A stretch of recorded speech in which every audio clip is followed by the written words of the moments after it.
माहौल को हमारा रवैया खराब करता है तो माहौल आगे जाकर हमारी सेहत खराब करता है और सेहत दोबारा हमारा रवैया खराब करता है। तीनों आपस में इंटरलिंक्ड हैं, तीनों का आपस में गहरा रिश्ता है और तीनों का एक दूसरे पर इम्पैक्ट है।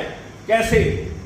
अभी मैं आपको बताने लगा हूँ। देखें, ये जो शापर हम बाहर फेंकते हैं, ये जो टिश्यू पेपर हम बाहर फेंकते हैं, ये जो जूस पीकर हम डब्बे बाहर फेंकते हैं, ये जो साफ कूड़ा हम बाहर फेंकते हैं, ये विदिन 7 डे इसमें गाल साड़ आती है।